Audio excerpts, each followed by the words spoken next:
In many cities in North America and throughout the world, there is a silent battle taking place. Citizens are being poisoned and mass medicated without their consent, and this has raised a significant concern for public health and safety. I decided to join this battle, and what I discovered has truly shocked me. This information, which is so vital in this struggle against tyranny, should be passed on to others, for the truth, and only the truth, will surely set us free.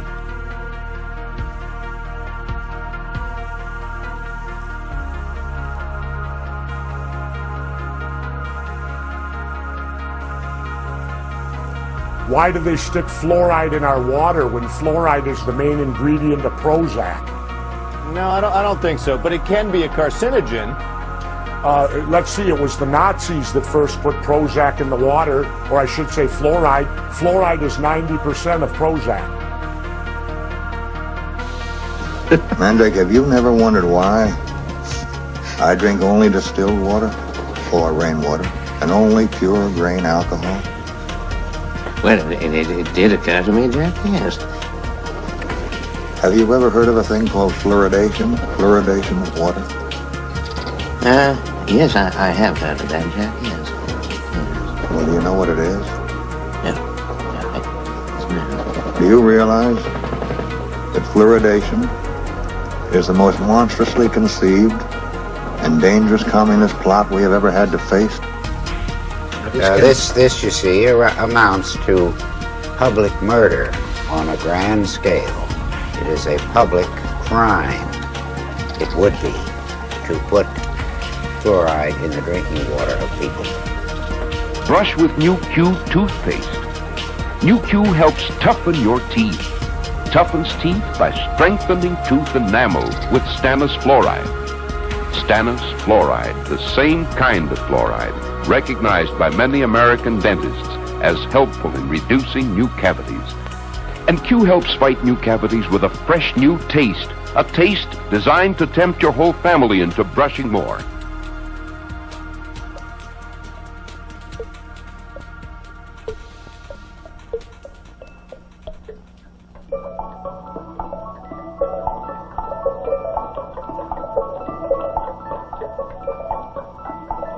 This is a commercial about Crest toothpaste and water. Clean, healthy drinking water.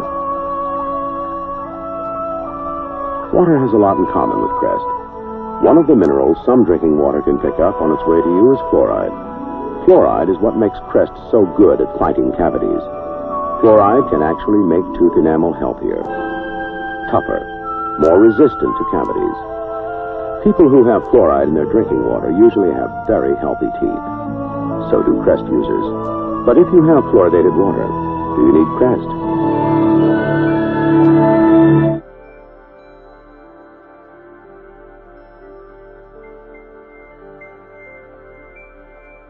Fluoride. The word alone echoes with controversy. For years, there have been many debates in regards to its safety, and its history is shrouded in mystery. When discussing the fluoride issue, it is important to know the difference between fluoride in respect to dentistry and fluoride in regards to the process of water fluoridation. Fluoride in dentistry is applied topically to the surface of the teeth and is not generally ingested into the tissues of the body, whereas water fluoridation is absorbed into the body through consumption in our food and water supply. Another notable difference is that in one instance you have a choice in whether or not you wish to ingest the chemical, and the other you do not have a choice, and in many cases may not even be aware that you are consuming the product. For over 50 years now, we have been told that fluoride is safe, and not only can it be found in toothpaste, but also several food sources such as teas, rice, fruits and vegetables, grains, dairy and meat products, and most beverages such as water, juices, and various alcoholic drinks. This inorganic fluoride is contained in these products because it is added to the drinking water supply in many communities throughout the world, most notably in Canada, the United States, Australia, New Zealand, and the United Kingdom. Is sodium fluoride in water any more dangerous than iodine and salt, Dr. Dunn? We believe that sodium fluoride in water in the proper proportions is in no way dangerous or harmful to health. Why then are you determined to force this on the people without a vote? I don't think I am prepared to force anything on people because I have no legislative authority to do anything. I will attempt to persuade people that it is a desirable thing. I do object to this rat poison being shoveled into my water. Your children have to be vaccinated in certain circumstances. So do mine. And I think that's quite right because it's for the protection of the community. Why put it into our water? We drink it. It goes into our body and it accumulates in our body.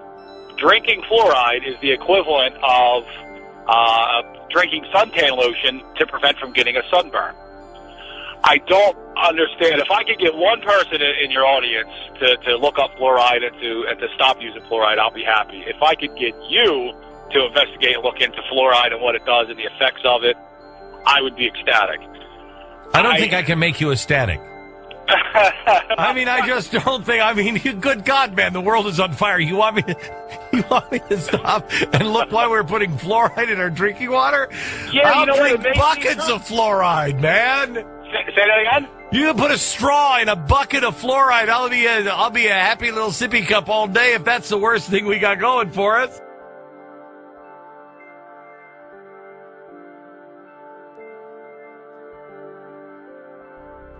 Despite the fact that we are told fluoride is safe, many communities in these areas are involved in a silent battle with their local political representatives to have it removed from their municipality's drinking water supply. If fluoride consumption and topical application of this substance is so safe, then why is there such protest over its usage? What is the truth in this matter, and how does it affect our health and safety as individuals?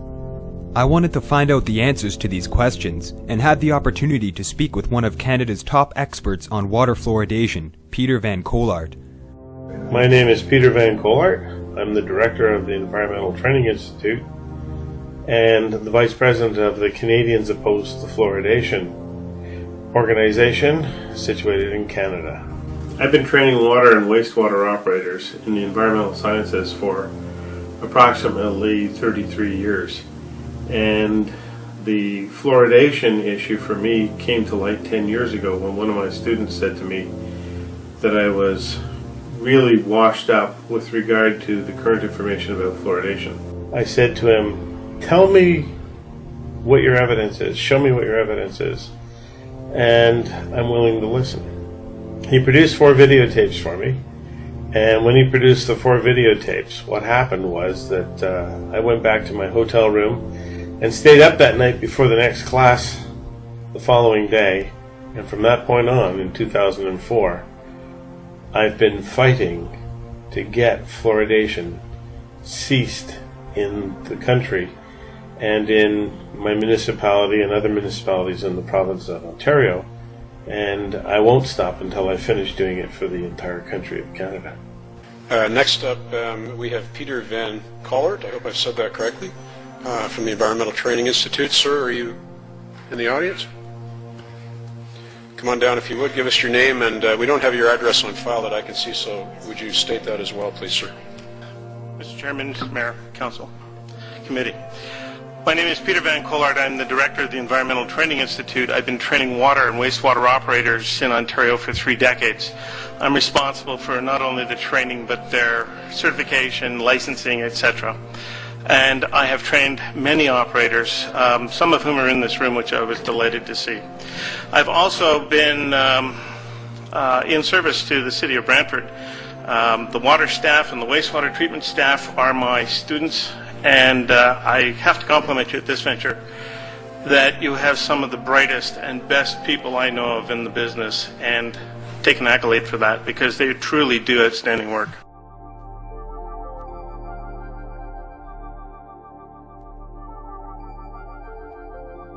I'm just going to type the word fluoride in. F-L-U-O-R-I-D-E. Fluoride. And let's see what we get here. Now I'm not going to look at the web results. I'm going to look at the image results. And take a look at what we have here. Alright, we have, first picture is dentures. Second picture here is a comic about people dumping poison into water mains. Then it says, tap into a healthier smile, with a very sinister looking image there. But the point I'm trying to make is that most of these images, I would say a good 80% of these images, if not more, are against fluoride. Let's go to a definition of what water fluoridation is. And when you take a look at this, it's very simple. There are many definitions for this, probably the most simple and most distilled. The substance at the time in 1945 was sodium fluoride. It's an ionic compound, and all that means is that it separates very easily in water when it's dissolved in water. We have considerations that we're looking at now with regard to fluoridation. We're not using the simple compound sodium fluoride. In fact, very few places are using it these days. We're using something called fluorosilicates. And I'm concerned about the contaminants that come across with the fluorosilicate usage. I'm also concerned with the lead that leaches into the water as a result of the action of fluoride in the water distribution system. The issue really is one of getting to use the terms correctly. The word fluoridation to a dentist means fluoride applied to the teeth because of oral health products, dental products, and products that the dentists use in their office under supervision, professional supervision, for the benefit of their patients. My argument is not with dental fluoridation, because that's a topical application onto the teeth. It works on the surface of the teeth, and it's not my area of expertise. My area of expertise is water treatment and water distribution. And that kind of fluoridation requires the user to take treated drinking water laced with the fluoridation chemicals and then ingest them. And the idea that the fluoridation chemicals only do something to benefit the teeth through ingestion and not harm any other tissues in the body is lunacy.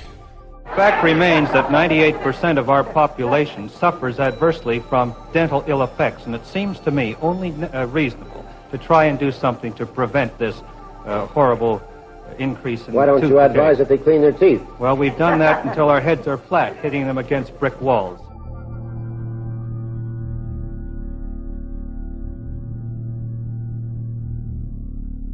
The chemicals that are used for water fluoridation, which is what the issue is about, are in fact waste products of the superphosphate fertilizer industry, and in a lesser degree the manufacture of uranium concentrate from the other ingredients that are also found along with the phosphate used to make fertilizer.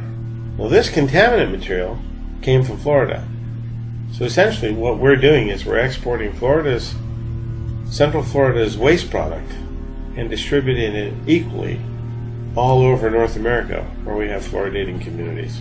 If you ask most dentists and ask them what they're putting in the water, most dentists would say sodium fluoride, pharmaceutical sodium fluoride, the same stuff that is in toothpaste. They have absolutely no idea that it's, in 9 out of 10 cases, hydrofluosilicic acid, and that hydrofluosilicic acid is a waste product for the phosphate industry. This has come about because for maybe 100 years, the phosphate fertilizer industry put out 2 very, very poisonous gases into the environment, hydrogen fluoride and silicon tetrafluoride. Eventually they were required to capture those, and they did it with a wet spray, water, and that water converts these 2 very toxic gases into hexafluorosilicic acid.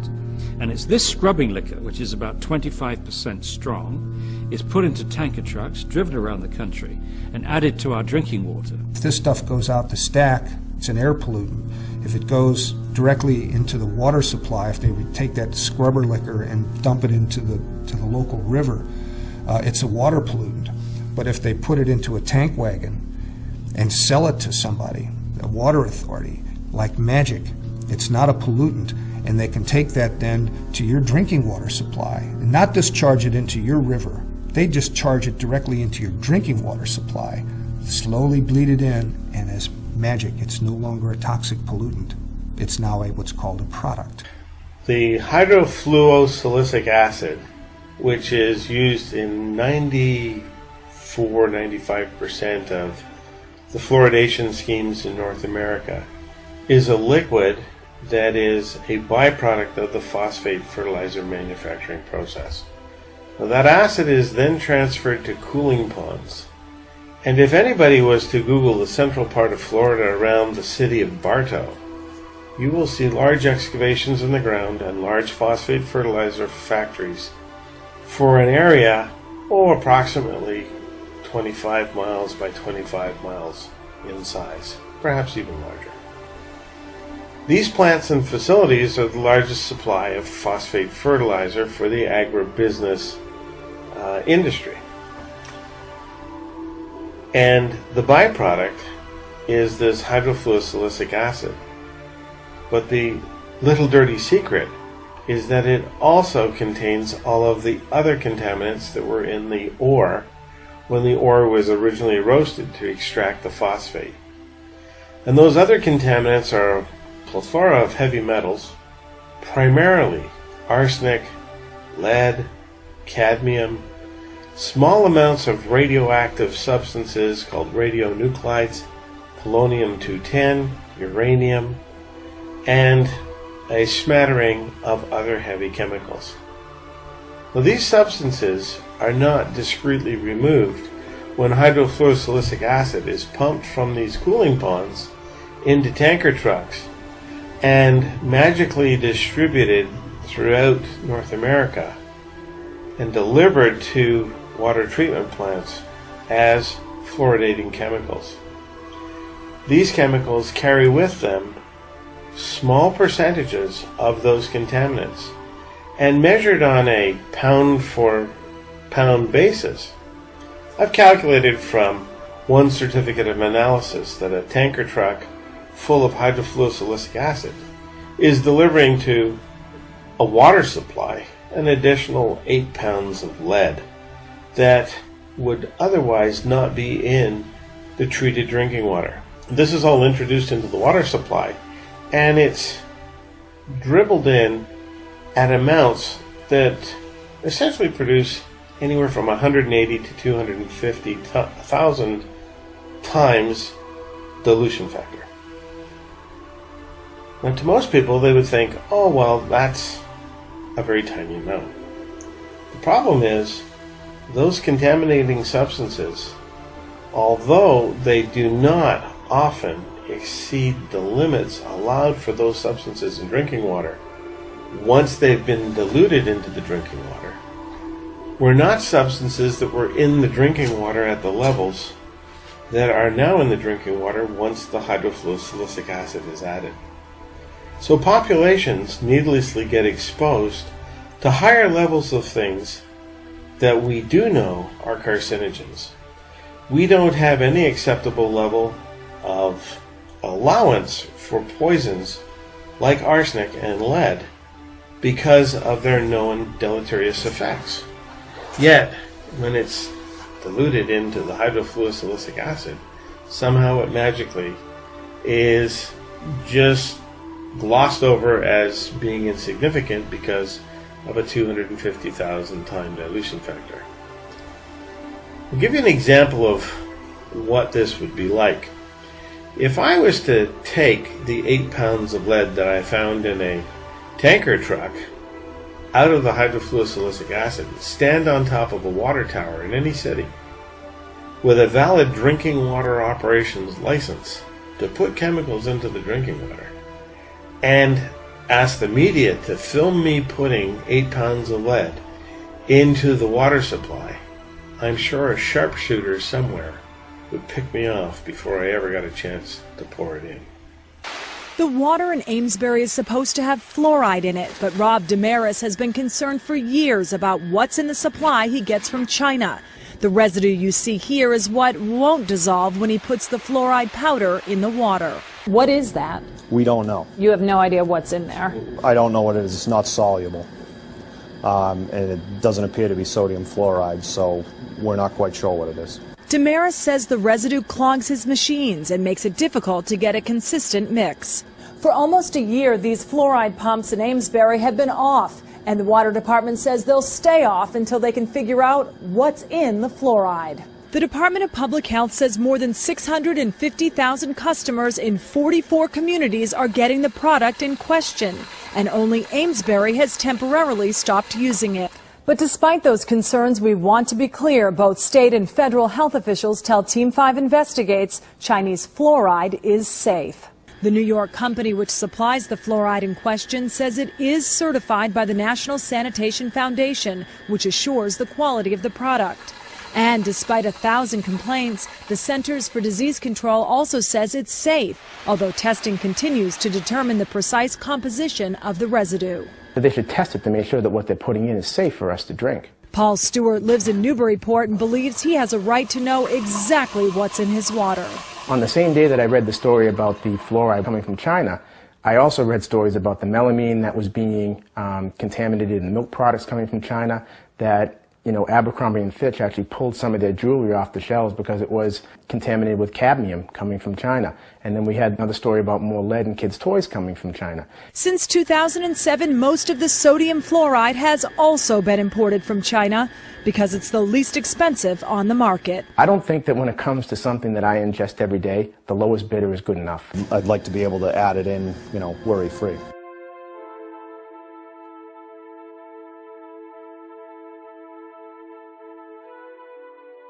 What is the truth about fluoride? You may remember in the not-so-distant past when you would see warning labels on tubes of toothpaste that you'd buy for your children or use in your home. And these warning labels clearly stated to not ingest the toothpaste, that if you swallowed an amount of toothpaste larger than a pea size, to contact poison control immediately.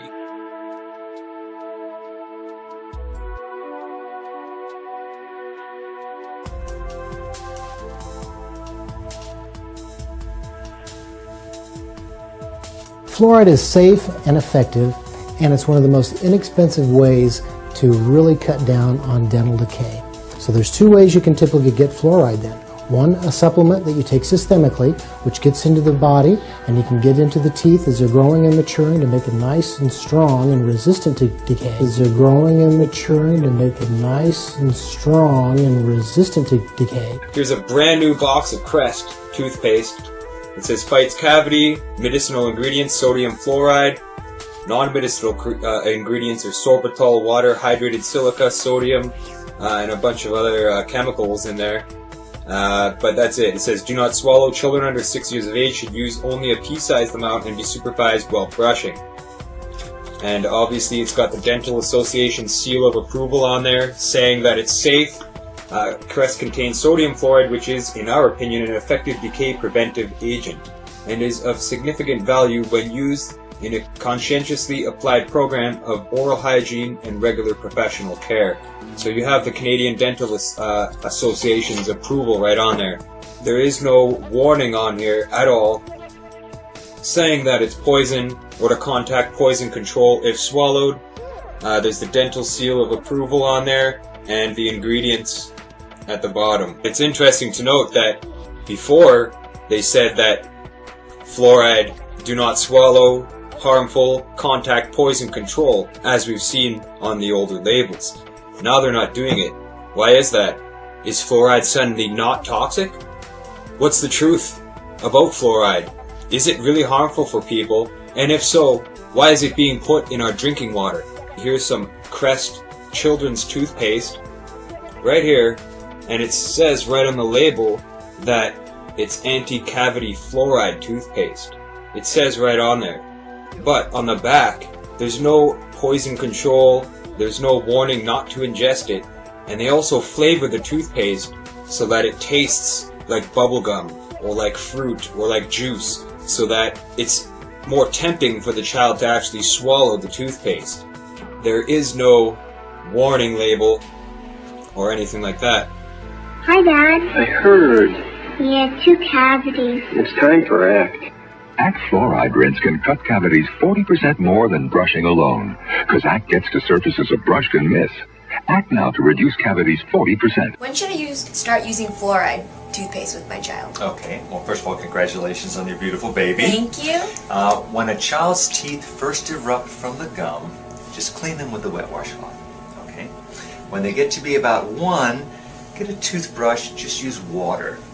And then when they're about 2, put a pea-sized amount of toothpaste on the toothbrush and you brush their teeth for them. Okay. What happens is a child likes it and they tend to suck on it. They'll eat too much toothpaste and it makes them sick to their stomach. It's not going to hurt them badly, but they will get sick to their stomach. So a little bit of fluoride when they're about 2.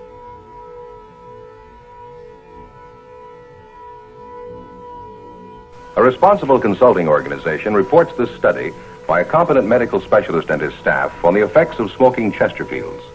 A group of people smoked only Chesterfields for 6 months in their normal amount, 10 to 40 a day. 45% of the group have smoked Chesterfields from 1 to 30 years for an average of 10 years each. At the beginning and end of the 6 months period, each smoker was given a thorough examination, including x-rays. The examination covered the sinuses, nose, ears, and throat. After a thorough examination of every member of the group, the medical specialist stated, "It is my opinion that the ears, nose, throat, and accessory organs of all participating subjects examined by me were not adversely affected in the 6 months period by smoking the cigarettes provided."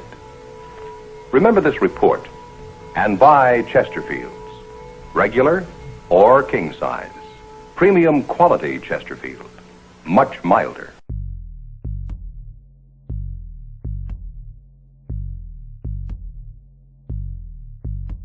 Water fluoridation was first introduced to the public on January 25, 1945 in Grand Rapids, Michigan, as a result of a controlled experiment by Henry Trondle Dean, the first director of the National Institute of Dental Research.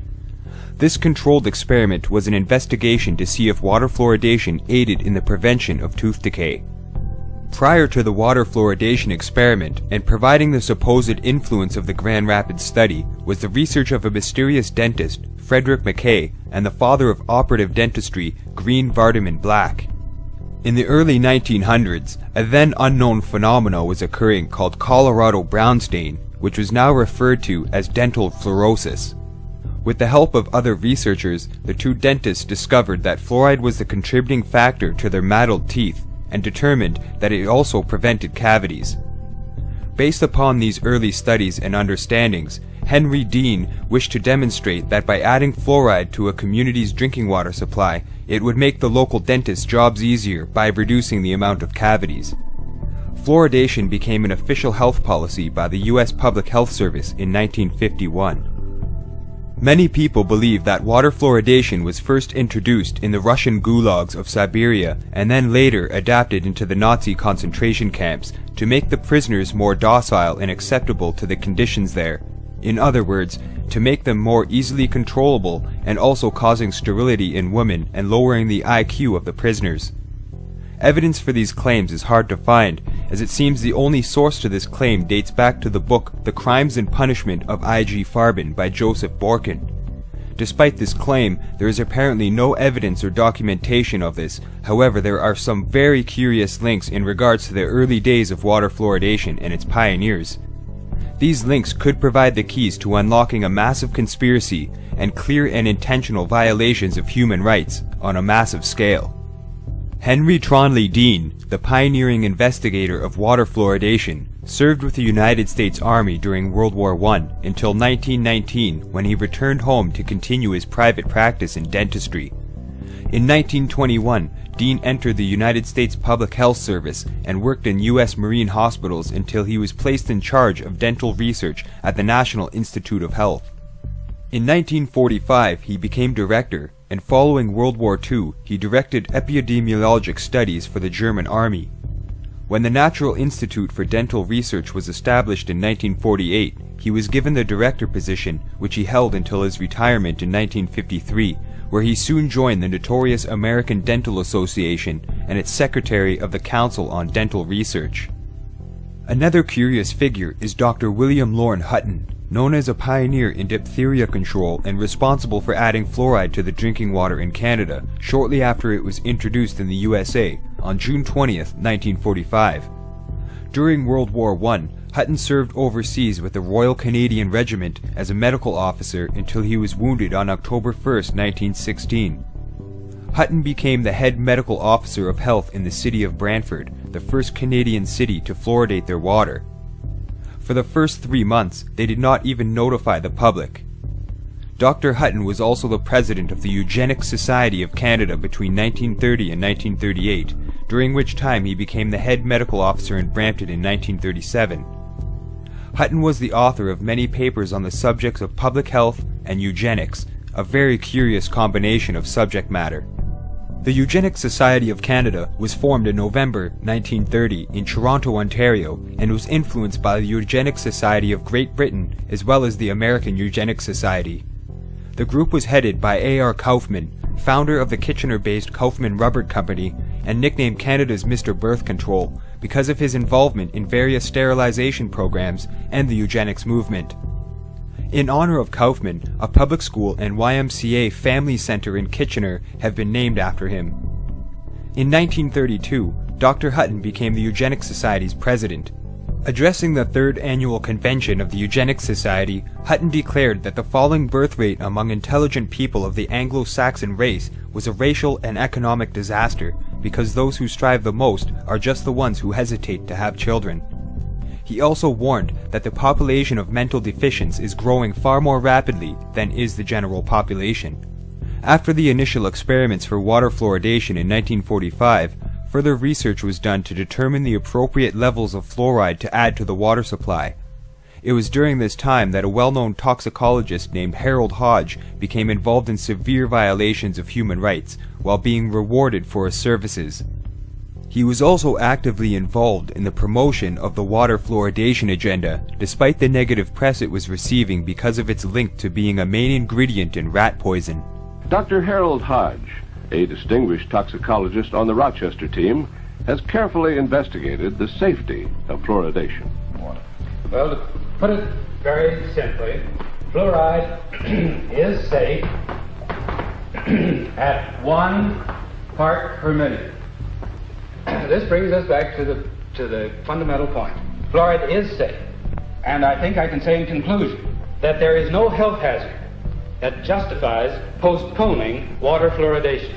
Hodge was also selected to head the United States Atomic Energy Commission's Division of Pharmacology and Toxicology for the Manhattan Project, the research and development project responsible for producing and testing the first atomic bombs. Strangely, this project was also responsible for gathering intelligence on the German nuclear energy project during World War II. Hodge was also the planner for the notorious plutonium and uranium injection experiments, where several subjects were unknowingly injected with plutonium and uranium during experiments to test the limits of exposure.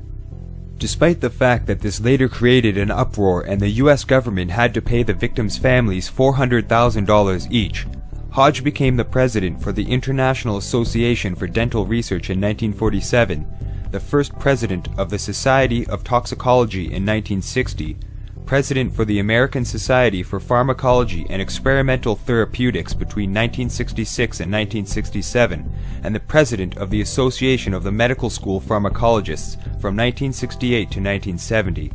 A criminal rewarded to the highest of degrees. Another shady and influential character in the scheme of things was Dr. Gerald Judy Cox, a Mellon Institute researcher whose studies into fluoride and his experimentations with rats greatly influenced the decision to begin water fluoridation programs. It was Cox who first suggested that fluoride be added to public water supplies. Cox is well known for stating that the case should be regarded as proved, and after the public became concerned after learning that fluoride was a main ingredient in rat poison, stated, "The present trend toward complete removal of fluoride from water and food may need some reversal." Cox was later appointed to be the director of dental research in the School of Dentistry and was heavily involved and worked with the aluminum and sugar industries.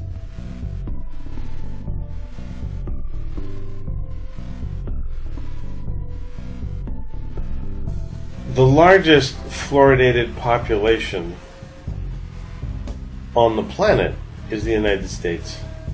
And the United States is also the biggest promoter through exporting their expertise at the CDC and their big associations, medical dental associations, exporting that knowledge to the rest of the world. And largely, other countries in the rest of the world either are not interested in fluoridation or have tried it and found it to be false and have abandoned it. The next largest country by percentage is likely Australia. Australia has a fairly robust fluoridation program, although just in the past half year or so, the law has changed to allow municipalities to opt out of fluoridation should the will of the people indicate that they want to do that. And my last understanding is that many municipalities have dropped the fluoridation of their public water supplies under the flexibility of the new law. Smaller countries like Ireland, that is the Republic of Ireland, have mandated mandatory fluoridation. So that entire population, if it's drinking water from a public water supply, are drinking fluoridated water. The high that was reported by Health Canada in 2005 was 45.1% of the Canadian population was drinking fluoridated water.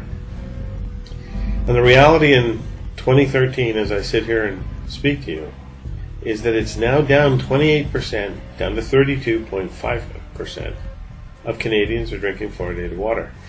And if we look at the actual population numbers, we're talking about 10.1 million people, largely in 4 or 5 major cities in the country, and predominantly in the Greater Toronto area.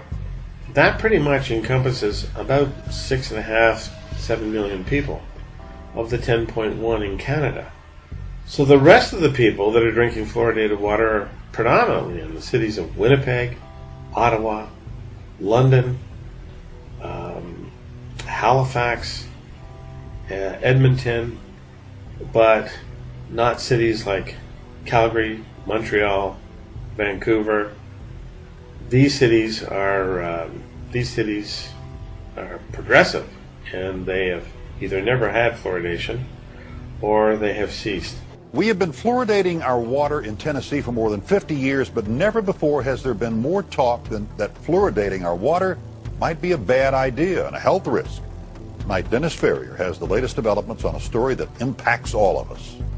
Joey Hensley is a respected physician. He's also a Tennessee state lawmaker. He is now combining those two professions to make a very strong point. We've been doing it 50 years, but just because we've been doing something 50 years doesn't necessarily mean that it's right. Hensley's talking about something most of us don't even think about: fluoridating water. After much research, the doctor has sent out a letter to every water district in Tennessee asking them to stop fluoridating water. The evidence, he says, fluoride works better when you rub it on your teeth, not when you drink it. That fluoridation is medication added to water without your permission, and that's wrong. But most of all, because the National Research Council believes young children are getting 3 to 4 times the dose of fluoride as adults. And now the American Dental Association is telling mothers not to make baby formula with fluoridated water because of fear of dental fluorosis. And that's big news, and that really hasn't been publicized very much. Health researcher Dan Stockin believes that this ADA warning about baby formula and fluoride is just the beginning. The ramifications of this are so huge. I'm sure that the state health department hasn't quite figured it out yet, because once the door cracks, and it is now for what it does to teeth, the next group, one of the next groups that's going to start raising their hands and saying, what about us, is people who are on dialysis and people who have borderline kidney damage and impairment.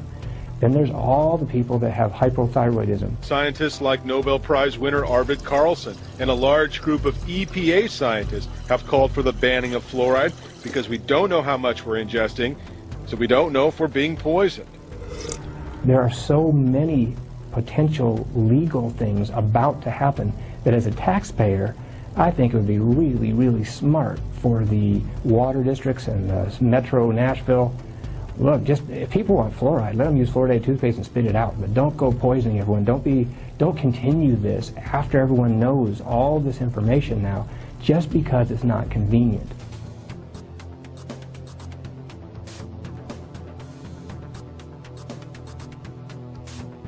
The issue about where do you get information is really important. What I've found in the 7,500 to 8,000 hours that I've studied this problem, personally, is that there was a lot of garbage information out there, and you really have to do research and dig deep for original scientific papers. One of the organizations that I belong to is the Canadians Opposed to Fluoridation.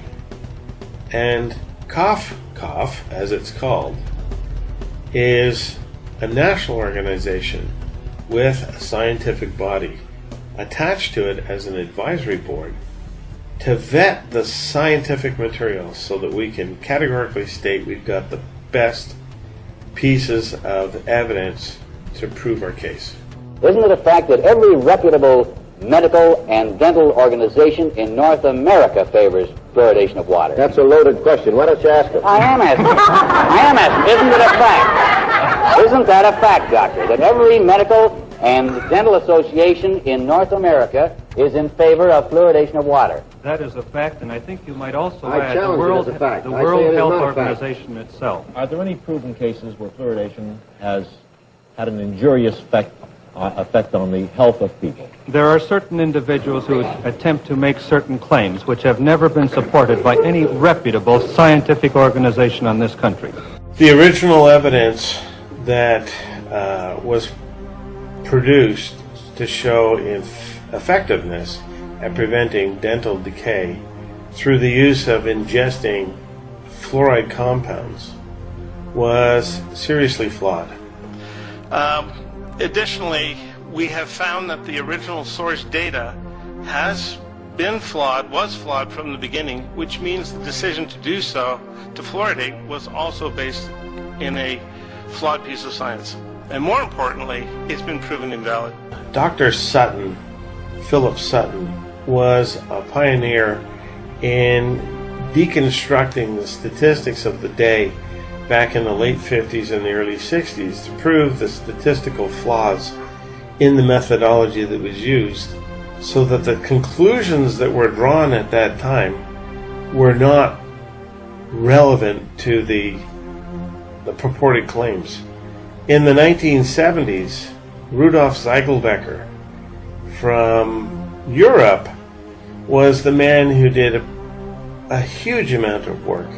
He was a brilliant researcher, and what he did was to show mathematically how it was impossible for the claims of dental decay prevention to be offset by the increased rates of fluorosis in society. In other words, he found two things. He found that the claims of dental decay prevention couldn't be proven, and he also found that the effects of too much fluoride ingestion, fluorosis, were exacerbated in the countries that were actively fluoridating their community water systems at the time.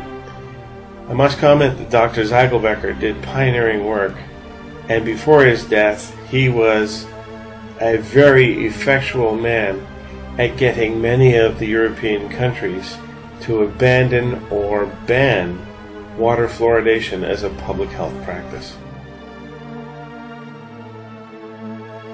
This document here, or this study here, was produced by Dr. Ziegelbecker in Europe, and he was the prominent individual who went around through Europe and said, look, we've gone back to the original studies and we've done a trace, and we traced all of the levels of caries to the levels of fluoride in the water, and we don't see a correlation. In 1997, we voted to oppose fluoridation, and our opposition has grown stronger as more adverse data on the practice has come in. In the interest of time, let me state our recommendations first. We ask that you order an independent review of the cancer bioassay of sodium fluoride mandated in 1977 by Congress.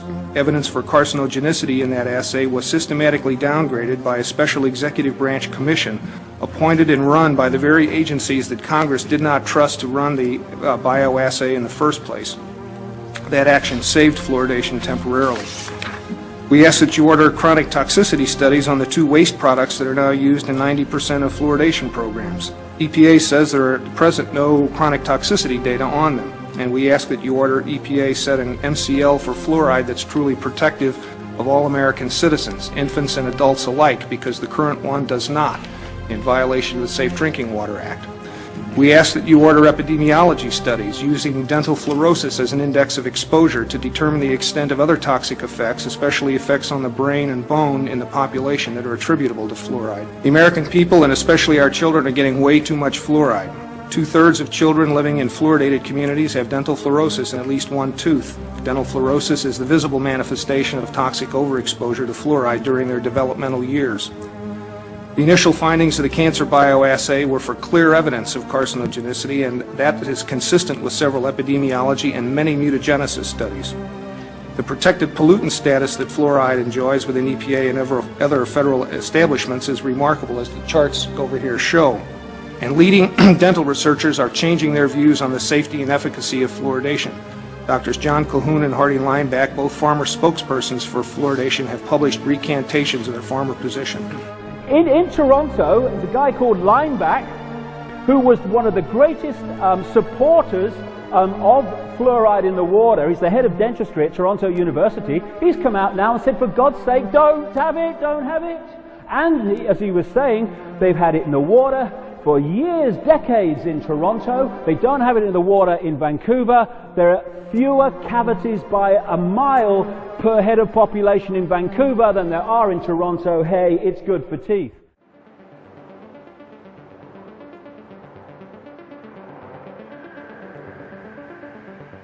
The other thing is that the products that go into water are supposed to be approved, and there's some approvals called NSF 60 and an AWWA standard, the American Water Works Association standard. None of these standards have done the health testing of this substance. If you were to write your supplier of this substance and demand the health test data, they cannot provide it. In fact, they will do everything to avoid giving it to you. Try it. Never, and this stuff has never been proven for the effective prevention of tooth decay. There was a document that came out in 2006 which was produced by the National Research Council in the United States, and it was really about the fluoride compounds that we were using in water and their health effects, and they found lots of effects. Obviously, items related to toxicity. Here's the big document that I want to get to for you guys. This is the document that was produced by Philip Sutton, and it shows the errors and omissions that were done in the experimental trials on which Brantford's water was, the decision for Brantford's water to be fluoridated was based. I take it, for me, that bell is the thing that tolls. It does toll for you, sir. Thank you. Thank you very much for your presentation. The really big health effect by ingesting fluoridation chemicals or an excessive exposure to fluoride substances in the human body is fluorosis. And there are two kinds of fluorosis. The first is dental fluorosis and the second is skeletal fluorosis. Both manifest themselves in that the fluoride substances enter the body and accumulate in either tissue or structures of the body that are rich in calcium. The bones, the pineal gland, and some of the tendinous tissues or the ligamentous tissues of the body. The problem is that the accumulated fluoride is not easily removed once it's embedded in the body. Now, when that happens, there are reactions within the body that are permanently inhibited because fluorine and fluoride are enzymatic poisons. And what that means is they inhibit the body's use and production of enzymes for the beneficial purposes that the body makes those substances for. So when the fluoride inhibits these things, the body obviously can't carry out those same functions as it once did. All right, you will know here where the fluorine has just been introduced that there is a distinct stimulation of all the cells as they react to the poison. This we take to be a defense mechanism. Then things begin to slow up and reproduction is definitely inhibited.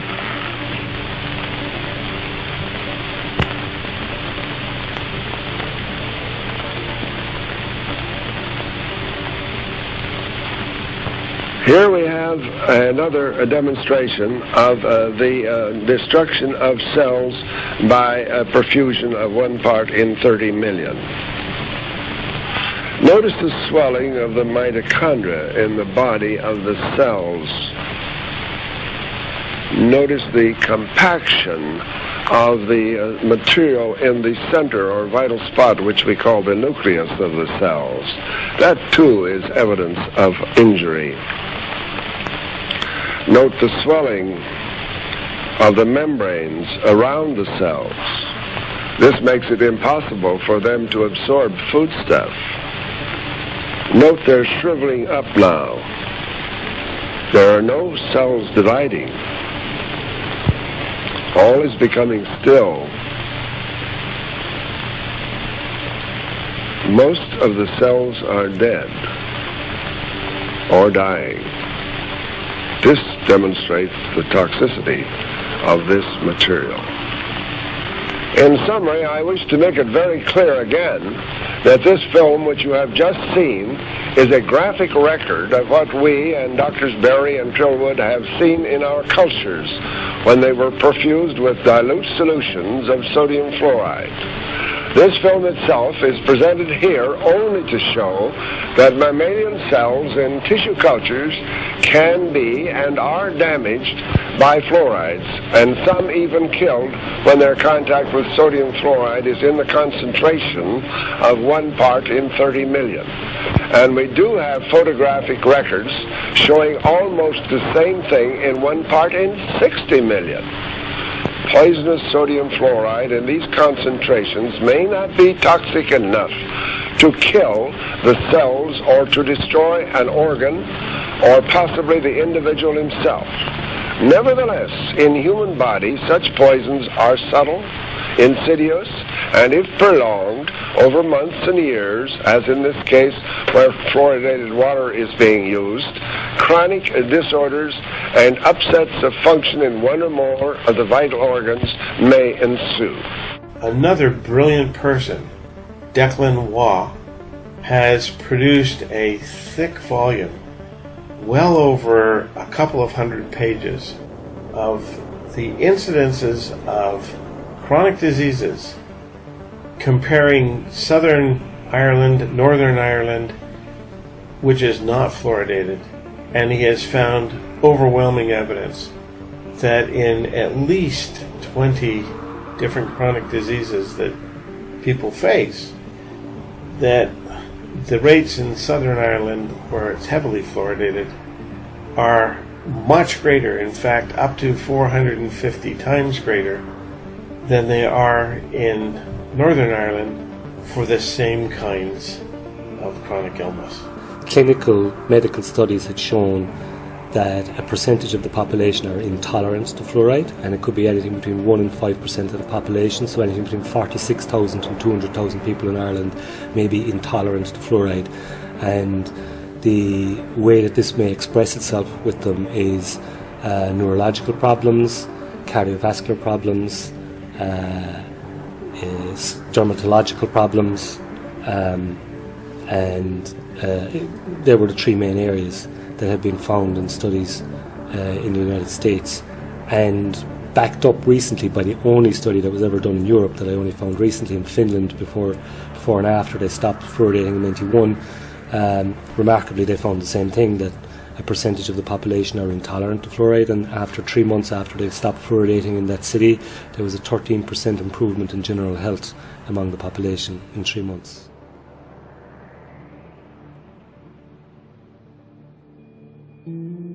Our studies involve comparing the deaths of all persons in the 10 largest fluoridated cities of the United States with the 10 largest non-fluoridated cities in the United States year by year. And we obtained a very remarkable curve, which you can see here perhaps. Here is the fluoridated, and here is the non-fluoridated set of 10 cities each.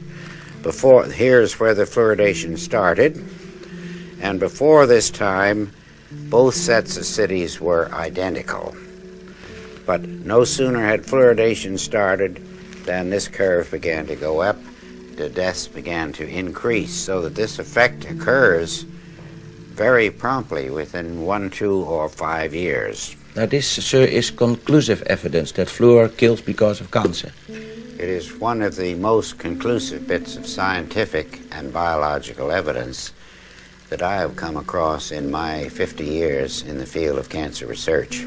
Would this then, in your opinion, be the end of fluor in water, in drinking water? It should be the end, and in the United States, it should so be the end by federal law known as the Delaney Amendment, which says that anything found to induce cancer in man or animals cannot be legally put into the food or drink of man or animals.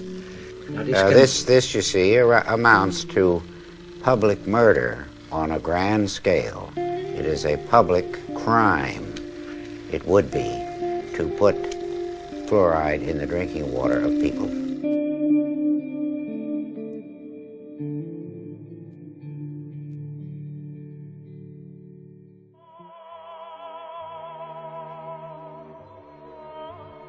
The fluoridation of the US's water supply has been going on for over 50 years. There has never been any testing on what it actually does to the pineal gland of the brain before 1990. Let's take a look at what the pineal gland is and what it does.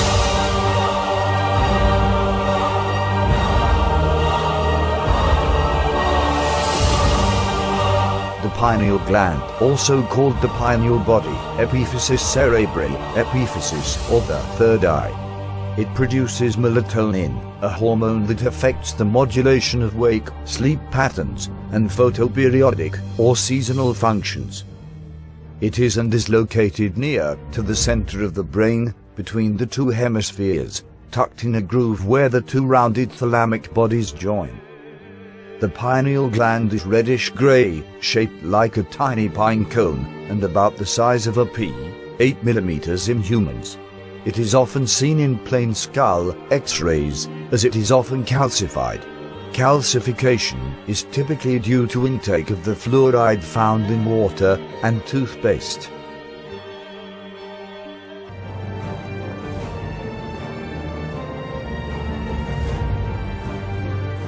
Now we know it is shaped like a pine cone and is the size of a pea, and fluoride calcifies it. Let's go back to where it mentions the third eye and see what that means. The third eye, also known as the inner eye, is a mystical and esoteric concept referring, in part, to the ajna, brow, or chakra, in certain Eastern and Western spiritual traditions. It is also spoken of as the gate that leads within to inner realms and spaces of higher consciousness. In New Age spirituality, the third eye may alternately symbolize a state of enlightenment or the evocation of mental images having deeply personal spiritual or psychological significance. The third eye is often associated with visions, clairvoyance, precognition, and out-of-body experiences, and people who have allegedly developed the capacity to use their third eyes are sometimes known as seers. The true function of this mysterious gland has long been contemplated by philosophers and spiritual adepts. Ancient Greeks believed the pineal gland to be our connection to the realms of thought. Descartes called it the seat of the soul. This gland is activated by light, and it controls the various biorhythms of the body. It works in harmony with the hypothalamus gland, which directs the body's thirst, hunger, sexual desire, and the biological clock that determines our aging process. When the pineal gland awakens, one feels a pressure at the base of the brain. This pressure will often be experienced when connecting to higher frequency. A head injury can also activate the third eye. While the physiological function of the pineal gland has been unknown until recent times, mystical traditions and esoteric schools have long known this area in the middle of the brain to be the connecting link between the physical and spiritual worlds.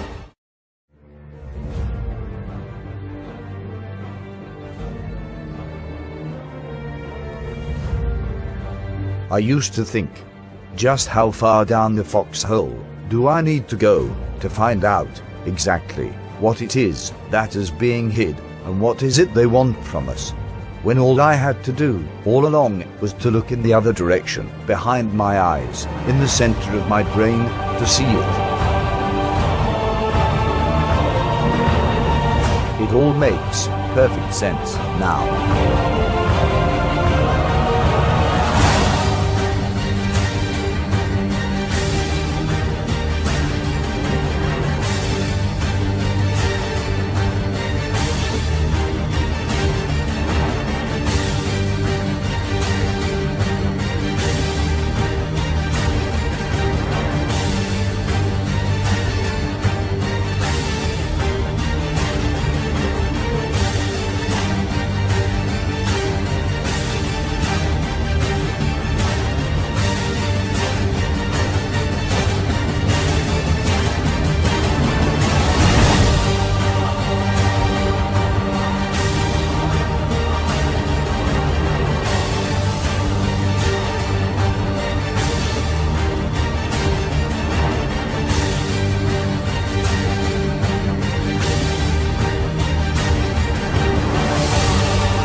Since 1994, there have been 6 studies that show adverse effects of fluoride on the brain, even at the so-called optimum level of 1 part per million.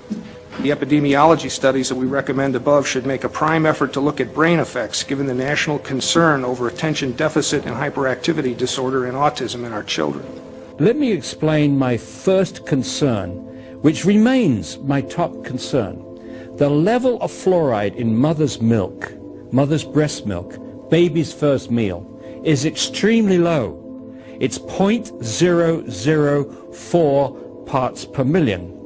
That means a bottle-fed baby in a fluoridated community in the United States, where we fluoridate the water at 1 part per million, is getting 250 times higher dose of fluoride than a breastfed baby.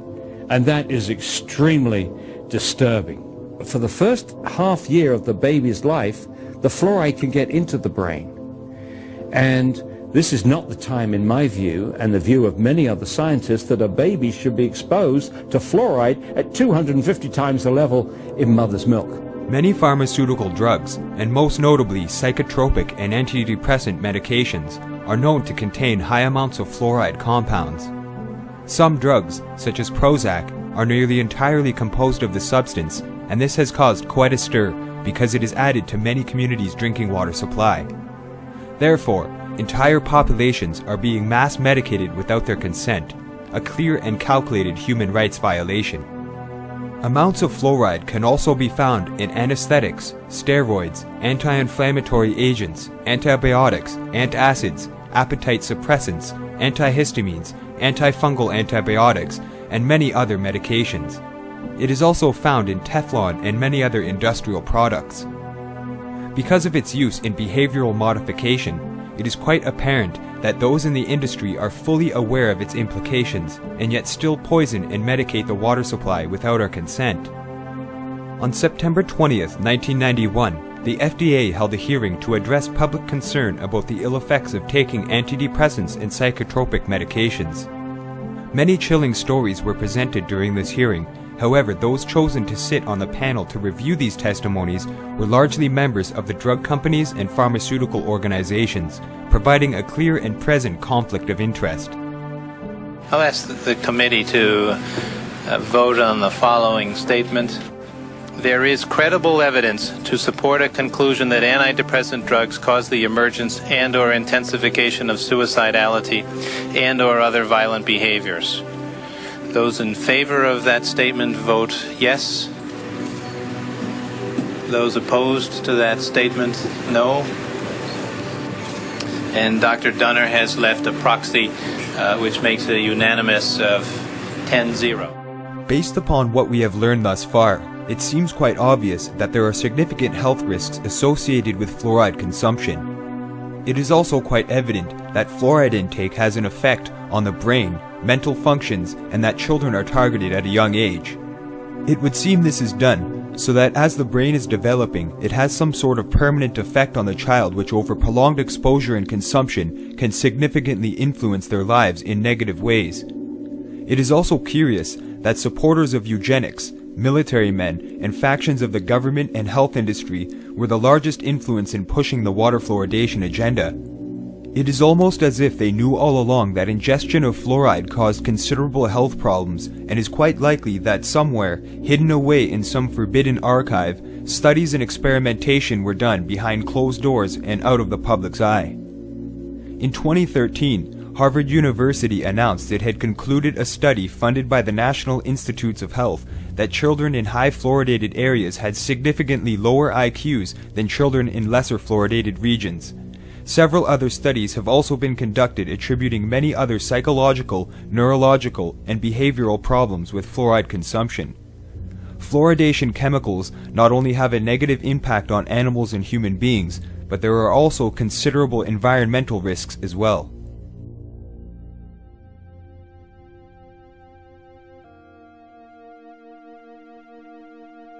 .5% of the water we do drink or do produce is not drunk.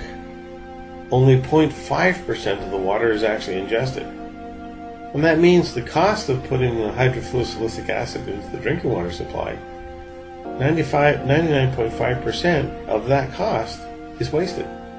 I also have a very big concern with the source and treated water quality issues, because 99% of the fluoride that's put in the water is not consumed. We only drink about 1% of the water that is produced at the treatment facility.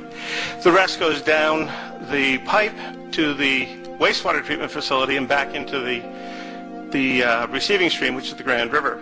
So the net benefit here is really, why don't we just take 99% of the fluoridating chemical and run it right into the Grand River and call that a spill, because that's essentially what we're doing. And that just makes the fluoride level in the Grand River and its receiving stream, Lake Erie, that much greater. And what we're seeing is a slow increase over the 60 years of fluoridation of the levels of fluoride in the lakes.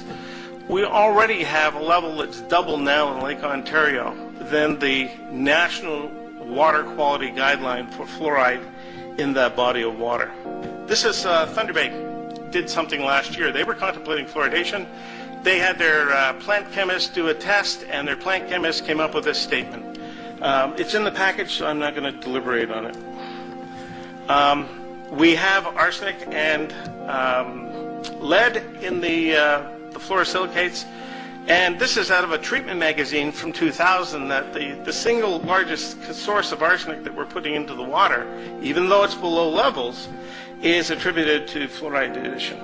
In Ontario, I've calculated that the average concentration in drinking water, which is between 0.5 and 0.8 parts per million, in an average community that fluoridates, will generate just less than 1 pound of fluoridated waste per person being returned back to the natural environment through the sewer system from the water that does not get consumed, but just gets passed through in a year. In other words, you can take your population and you can say roughly 1 pound per person per year is going to be the waste load of the fluoride and those co-contaminants back into your local watershed or water supply for the downstream community. Hydrofluosilicic acid is an extremely dangerous and deadly chemical that's used in Austin. There was no mention, for example, of the material safety data sheets of how dangerous this chemical is.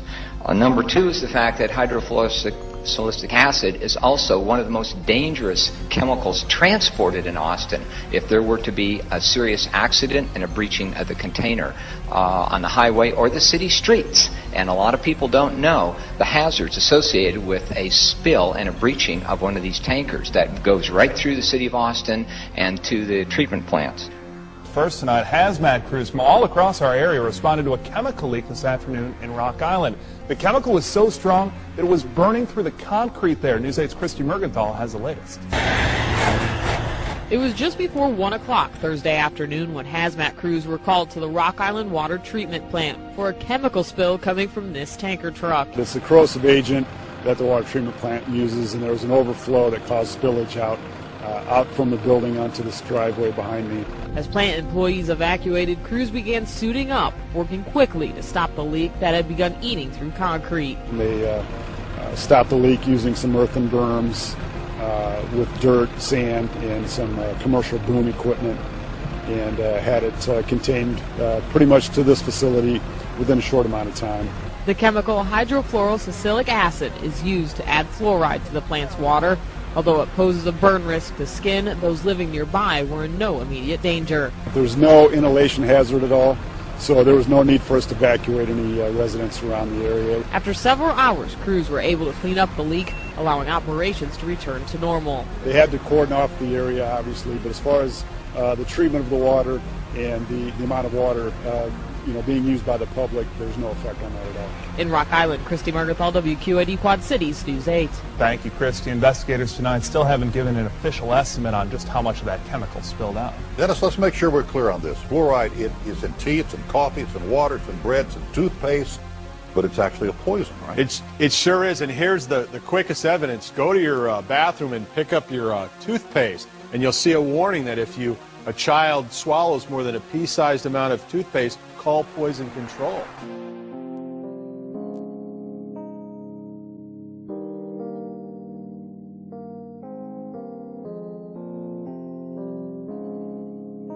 Thankfully, aside from having it removed entirely from a drinking water supply, there are many ways to remove harmful elements from drinking water and avoid fluoride consumption.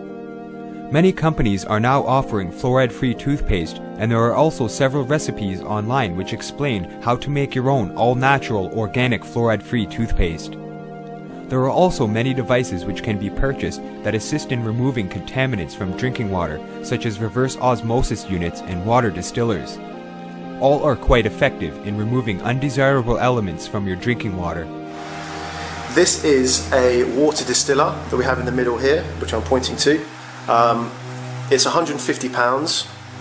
I bought it online from www.h2olabs.co.uk, and I had to pay £20 delivery. And basically it cleans water. So you put dirty water inside. You take this bit off the top. This black bit comes off, and the metal bit is hollow inside. You put your dirty water in there, so whether it's tap water, pond water, anything you want, and it distills it, and it's doing it at the moment. You can see the clean water dropping out into this container here, and gives you the closest you're going to get to pure H2O. It's like 99.9999%, I think it says on the website. So this is the best way to clean water, to ensure that you've got any kind of contaminants or anything that might be harmful out of it. The dirty water is heated to its boiling point, so by boiling it, it's killing any organisms or any bacteria or anything like that. The steam is then sterile and it rises up to the top. There's a fan at the top here, and as it cools it down, instead of it falling back down here, it goes through this complicated channel system and comes down and out through the spout here, and then it's collected in the container. It goes through a charcoal filter in here, which changes the flavour, which makes it taste a bit nicer, so it's not so chemically, because pure H2O is a bit chemically. And then you've got your warm water in here. And because it's warm, it's better to do it overnight. It takes about 5 hours to do a whole gallon of water, and if you do it overnight, the water cools down as well, so you wake up in the morning and it's nice and cool. I was being medicated, like whether I liked it or not, it wasn't down to me, so I just kind of wanted to take control really, so I bought this. The reason for this video is I'm actually going to show you the crap that's left over, so you can actually see what you are actually drinking, because you can't see it when you've got it in water and you're drinking it. But when I show you what's left off in here, you'll actually see what you're actually passing through your body. It might make you think about it with a bit more kind of concern. Okay, so the fan's now stopped, so it's finished, and as you can see, this is full. And we had to wait about half an hour because there would have been lots of steam inside. So we're going to open it up now, and I'm going to show you what's inside. Right, there's all the steam coming out. Okay, I'm just going to turn this off, unplug these things. Smell that? Can you smell it? Oh, that is disgusting. It's horrible, isn't it? It's gunk in it. Well, I've got a spoon. We'll stick it in and have a look, and then I'll scrape it out. Can you actually see that? Is there enough light? It's not really enough light. Wait. I'll tell you what, I'll move it over here and I'll scrape it out. Turn on the side. Right, let's go over here. Oh shit. That's disgusting.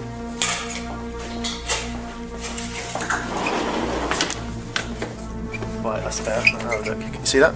That's disgusting. That's disgusting. Now, basically, this is 4 cycles. This isn't from 1 cycle. I did 4 lots. Can't even get some of it out. Right. What is this crap? And would you eat it? Look at it. It's disgusting. It's like. It's horrible. Can you see in there? Yeah. It's disgusting, isn't it? That is quite rank. So yeah, I think I'm going to put this in like a petri dish or something and go down the local council and say, hey up, what's going on with this?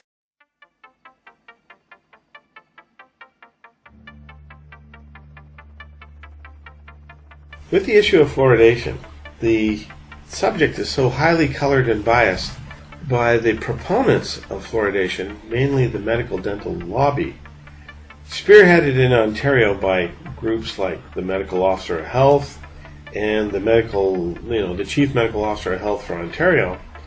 These people locally have been instructed by somebody provincially to hold the fort, don't give up on a public health policy, even though we don't have sufficient proof that it is safe for people to ingest hydrofluosilicic acid, because there haven't been any health studies done, and or that hydrofluosilicic acid is the fluoridation compound that can prevent dental decay when ingested. We don't have any of those studies. If you don't look, you don't find. They would like to imply, because they don't see anything, there's nothing wrong. But if they're not looking, they won't find. You often hear the promoters say things like, oh, we've been doing this for 60 years. If there's any problem, we would know about it by now. Oh, no, you wouldn't, unless you were doing the studies. So when council is presented with this dilemma, they have to choose between believing the white-coated expert that is handed over to them from the province, or individual citizens that have taken it upon themselves to inform themselves. And most councils will tend to go with the status quo. Most municipal councils are well-meaning individuals chosen from the population by the people with the idea that they're going to perform the best possible job they can for their municipalities. That's the idea. The reality is that many municipal councillors are inundated with reams of information they have to go through before they go to a council meeting, and then get asked to vote on it. And hopefully they have done their research enough to be able to make an informed vote. I've gotten emails back from a few city councillors who said they didn't have time to meet with me. Some said they were continuing to monitor the community's stance on water fluoridation and they would get back to me. They have the chance now to right the wrong that's been going on in this country for so many years. People who are voting these things in, I don't think they even know what they're voting on half the time. I've sent emails off to councillors, I've not got any responses back. If we show them that it's been associated with lowered IQ, cancer, thyroid dysfunction, kidney damage, dental and skeletal fluorosis, and they still say let's keep it in the water supply. Email your counselor. Call them. Call Mayor Rob Ford and tell him that you want the fluoride out of the water supply. Why are we wasting my tax dollars to put this toxic waste into our water supply? It's freedom of choice. Everybody should have the choice to decide what goes in their body. And a no vote gives people that choice because fluoridation will not resume. They will not begin to put fluoride back in the water supply again. And a yes vote actually takes that choice away from the residents of Amesbury, because the people that don't want the toxin in the water won't have the opportunity because it will begin to be fluoridated again. And the third thing is it's unethical to ask somebody else to ingest something, in particular a toxin, against their will. In the places where the councils have chosen to override the medical officer of health's advice to continue fluoridating, the sky has not fallen in on those municipalities. There has not been rampant decay because of ceasing fluoridation. All of the things that were purported to come about as a result of stopping fluoridation have just not manifested themselves. But an individual council doesn't have a lot of time to seek advice from other councils who have already made the decision beforehand. So what happens is they take the best advice they have available from whatever expert they deem is credible. So the secret for citizens is not to protest, but to get informed. And when medical officers of health or dental professionals step forward with old 30, 40, 50, 60-year-old information and flaunt that in front of council as the latest and greatest absolute truth regarding fluoridation, it's informed citizens in every case that I've been involved with who have trumped what the local medical dental authorities have trotted out and have trounced them literally with it and sent them reeling back under the rocks from which they've crawled. More than 30,000 people waded in on the debate. In the end, the difference was just 195 votes in favor of stopping the fluoridation of Waterloo water. Well, I was pro-fluoride. You know, I've said yes to fluoride. So for me, it's up to the citizens, and that's what the referendum's all about. Fluoridation started in 1966. The debate was intense. We had hoped that the message about science, about looking after our oral health and our overall health would resonate with the public. Well, this resident was in favor of the status quo. I'm not a doctor, I'm not a scientist, but from the common knowledge, I've been told to vote yes for fluoride.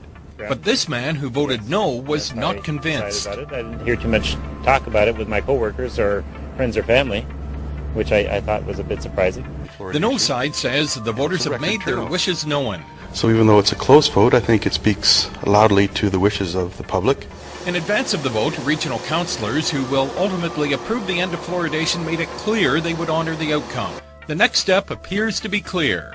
This new council will send direction to the region of Waterloo at their next meeting, which will be in November, that we would like to have the fluoride removed. And this is what we have talked about from day one, that we would follow the wishes of this community. I think for anybody who cares about wellness, for anybody who cares about good public policy being based on sound decisions made with strong underlying scientific evidence, this is an easy issue to end in the country because it just doesn't meet that test.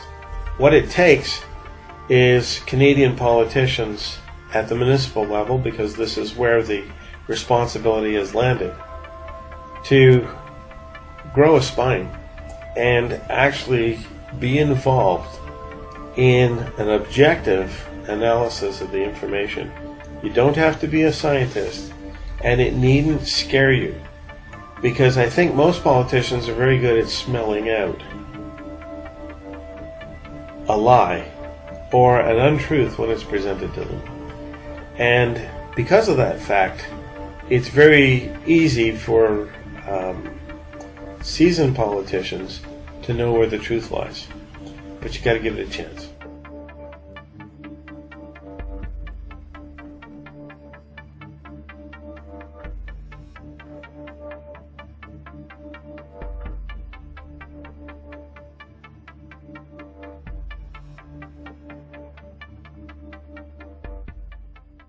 By now, it should be quite apparent that water fluoridation is an unethical, unproven, and unnecessary practice with considerable health and environmental risks involved.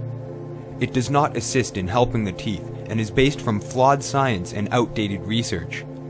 It's time to end water fluoridation all over the world, and the facts and information presented in this film should help you in addressing the issue with credible facts and sources. If you live in a fluoridated community, look for a local group opposed to the practice or start your own.